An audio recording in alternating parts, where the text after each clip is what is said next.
Hello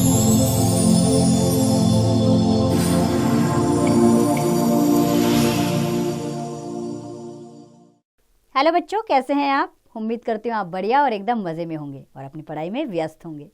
तो चलिए आपकी पढ़ाई को हम आगे बढ़ाते हैं और पढ़ते हैं एक बहुत अच्छी कविता जो एक बहादुर बच्चे पर है, अर्थात जिसका नाम है बहादुर।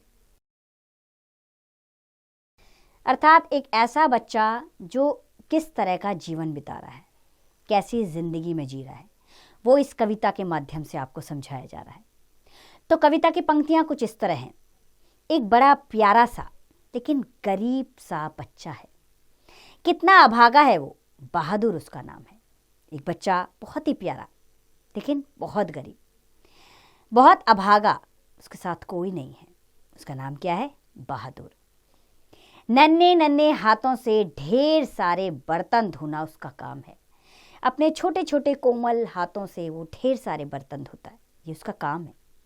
एक होटल पर काम करता है और यही उसका धाम है। धाम अर्थात उसका स्थान, उसका घर, अर्थात इस होटल में ही वो रहता है और यहाँ के बर्तन साफ करता है। बचपन सब बर्तनों में गुजरा, यह उसकी गरीबी का अंजाम है। अंजाम यानी कि उसका अंत, अर्थात उसका सारा बचपन इन बर्तनों को धोते धोते गुजर गया। आज न जाने कितने बहादुर और ना जाने कितने गुमनाम है। गुमनाम यानी कि जिनका नाम खो चुका है।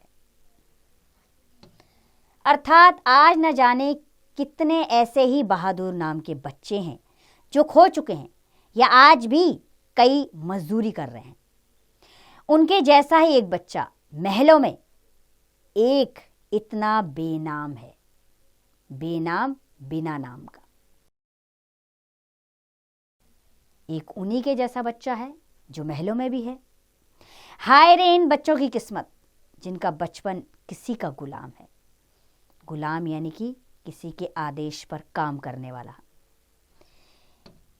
कि इन बच्चों की किस्मत भी तो देखिए कैसी है, जो इतनी छोटी उम्र में किसी के गुलाम बन बैठे। ये काम करने की उम्र नहीं है, ये तो पढ़ने लिखने खेलने कूदने की उम्र है, लेकिन मजबूरी ने इन्हें किसी और का गुलाम बना दिया है। उन सब गरीब बच्चों का सारी दुनिया को यही पैगाम है।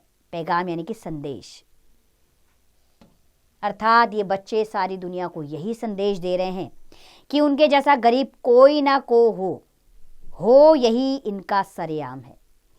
क्योंकि गरीब होना ही गरीब के लिए अभिशाप है। क्योंकि एक इंसान गरीब है, यही उसके लिए बड़ा अभिशाप है। यही कहानी ना जाने कितने बहादुरों की है।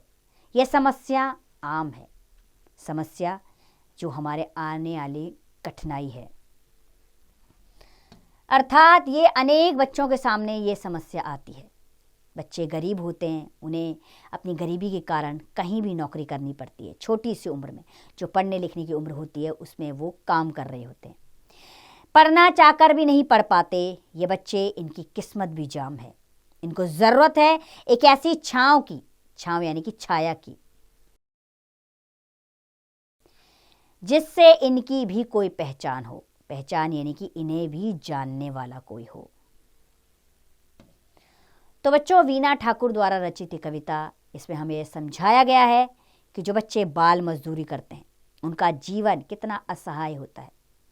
कोई उनके लिए करने के लिए आगे नहीं आता, केवल उनसे मजदूरी कराई जाती है और शायद मुनासिब दाम भी उनको नहीं दिए जाते। बेचारे किस तरह की जीवन जी रहे होते हैं। हमें आगे बढ़कर ऐसे बच्चों के लिए काम करना चाहिए। सरकार ने मुफ्त शिक्षा, मुफ्त खाना, मुफ्त किताबें, वर्दी सब इन बच्चों के लिए रखी है। केवल इन्हें एक छाया की ज़रूरत है, अर्थात एक ऐसे घर की ज़रूरत जहां इन्हें आश्रय मिले, जहां इनका जीवन सुधर जाए और ये भी खुशी के पल जी पाएं, खेल सकें, कूद सकें। तो मैं उम्मीद करती हूँ बच्चों, इस कविता का सार आपको समझ में आया होगा और आप इस कविता से मिलने वाली शिक्षा को अपने जीवन में ज़रूर अपनाएंगे।